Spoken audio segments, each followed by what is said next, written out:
Finally अब आ चुका है king George medical university Lucknow का 300 प्लस वाला जो पोस्ट आने वाला था, नॉन टीचिंग पोस्ट जो थी, अभी फाइनली आ चुकी है। उसकी पीडीएफ आ चुकी है, ऑफिशियल एडवर्टाइजमेंट की सारी डिटेल्स आ चुकी हैं, कौन कौन से पोस्ट रहने वाले हैं ग्रुप बी और ग्रुप सी के। ऑलरेडी मैंने बताया था कि नर्सिंग की पोस्ट नहीं होने वाली है, बहुत सारे चैनल पे बताया गया था कि नर्सिंग की भी रिक्रूटमेंट आने वाली है। मैंने इस चीज़ को क्लियर किया था कि नर्सिंग की भर्ती ऑलरेडी हो चुकी है, तो नहीं आई है ऐसी कोई वैकेंसी नर्सिंग के लिए। इसके अलावा जो पोस्ट आई हुई है, अगर आपके फैमिली में या फिर कोई भी ऐसा है जो इस मतलब पोस्ट के लिए एलिजिबल है तो अप्लाई कर सकता है। और भी सारे पोस्ट हैं इसमें, मतलब नर्सिंग के अलावा बहुत सारे पोस्ट हैं, 300 से भी अबव पोस्ट हैं। जैसा कि पहले ही न्यूज़पेपर से एडवर्टाइजमेंट की डिटेल आप लोग को मिल गई थी।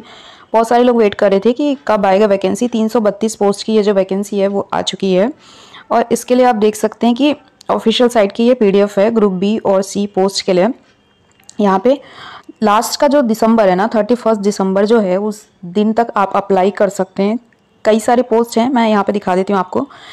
टेक्निकल मेडिकल ऑफिसर्स परफ्यूजन की पोस्ट है, फिर टेक्नीशियन रेडियोलॉजी लेवल 6, ये सारे इसमें लेवल लिखे हुए हैं और साथ में क्वालिफिकेशन लिखा हुआ है कि क्या क्या क्वालिफिकेशन चाहिए। तो अगर आपके पास क्वालिफिकेशन है या जो लोग भी एलिजिबल हैं इसमें अप्लाई कर सकते हैं। अच्छी खासी सैलरी है। और टेक्निकल ऑफिसर्स हैं, टेक्निकल ऑफिसर ईएनटी ऑप्थेल्मोलॉजी, जिनके पास अगर ऑप्टोमेट्री वगैरह की डिग्री है वो भी अप्लाई कर सकते हैं। मेडिकल लैब टेक्नीशियन बहुत सारे लोगों ने करके रखा हुआ है। कैटेगरी वाइज वैकेंसी की डिटेल यहाँ पे दी गई है। इसके अलावा medical lab technologist, OT assistant या ओटी टेक्नीशियन का अगर आपके पास डिग्री है तो इसके लिए अप्लाई कर सकते हैं। Technician nuclear medicine technician grade 2 dental technician dialysis technician की भी यहाँ पे पोस्ट है। मेडिकल सोशल सर्विस ऑफिसर की पोस्ट है। रिसेप्शनिस्ट की भी पोस्ट है। यहाँ पे क्वालिफिकेशन आप देख लो, अगर लगता है कि इसका क्वालिफिकेशन आप लोगों के पास है तो बेशक इसमें अप्लाई करिए। फार्मासिस्ट की कुछ लोग पूछ रहे थे कि मैम फार्मासिस्ट की वैकेंसी आएगी क्या, तो फार्मासिस्ट की यहाँ पे देखो 38 पोस्ट पे वैकेंसी आ गई है, तो इसके लिए अप्लाई कर सकते हैं। कहने के लिए तो केजीएम में बहुत बड़ा हॉस्पिटल है, बहुत बड़ा सेक्टर है, पर यहाँ पे फार्मासिस्ट की बहुत कम ज़रूरत होती है। मेनली डॉक्टर्स जो हैं दवाइयाँ देते हैं।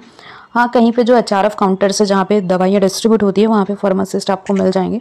38 पोस्ट पे यहाँ पे वैकेंसी आई है। अगर आपके पास डिग्री है और साथ में 2 साल का एक्सपीरियंस है तो अप्लाई कर सकते हैं।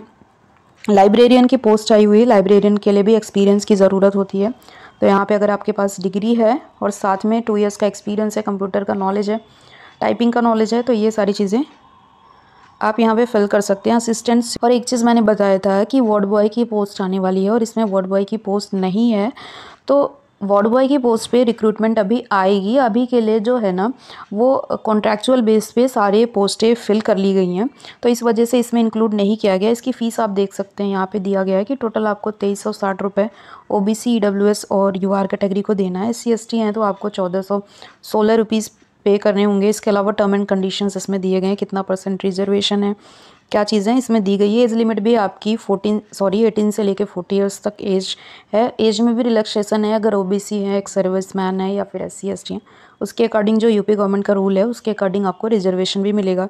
सारे डॉक्यूमेंट्स लगेंगे। फॉर्म फिल करने की लास्ट डेट है 31 दिसंबर की।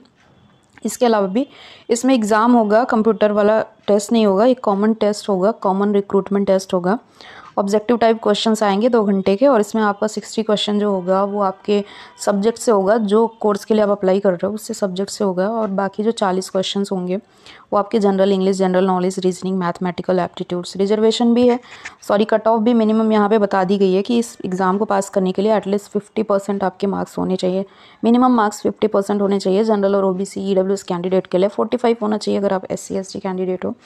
तो वैकेंसी अच्छी है, पोस्ट कम है, पर अपने लोग को तो एक ही पोस्ट पे सिलेक्शन लेना होता है, तो कभी भी पोस्ट कम होने से घबराना नहीं चाहिए। यहाँ पे देख सकते हैं नॉर्मलाइजेशन का भी एरिया दिया हुआ है, क्राइटेरिया दिया हुआ है कि अगर सिलेक्शन होता है तो नॉर्मलाइजेशन के बाद ही होगा।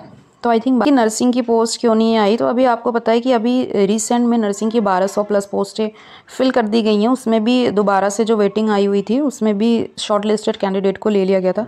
फिलहाल में कोई भी नर्सिंग की वैकेंसी जो है केजीएमयू के द्वारा नहीं आ रही है, हालांकि अभी भी नीड है केजीएमयू को नर्सिंग ऑफिसर्स की।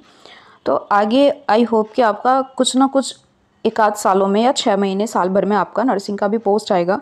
अगर आता है तो आप अपनी एलिजिबिलिटी क्राइटेरिया को बना के रखें और उसमें अप्लाई करें। बाकी वेटिंग से क्वेश्चंस आ रहे थे कि मैम एक वेटिंग आ चुकी थी तो दोबारा अभी वेटिंग आएगी कि नहीं आएगी।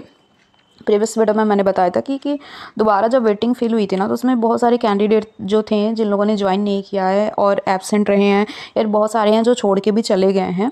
तो उनकी जो पोस्ट खाली है ना, वो हो सकता है कि बैकलॉग वैकेंसी करके नई वैकेंसी में ऐड कर दी जाए। तो ऐसा भी हो सकता है। तो अभी के लिए कोई भी अपडेट नहीं है कोई भी वेटिंग लिस्ट से या फिर नई वैकेंसी से नर्सिंग की। तो आई थिंक ये इन्फॉर्मेशन इंपॉर्टेंट थी, मैंने मेरे चैनल के माध्यम से दे दी। इसके अलावा भी अगर कोई डाउट है ना, तो कमेंट सेक्शन में ज़रूर बताएं। वहीं पे मैं आपके मैसेज का मतलब आपके कमेंट का रिप्लाई दे दिया करूँगी। टाइम नहीं मिलता है मुझे वीडियोस बनाने का। तो मिलते हैं नेक्स्ट वीडियो।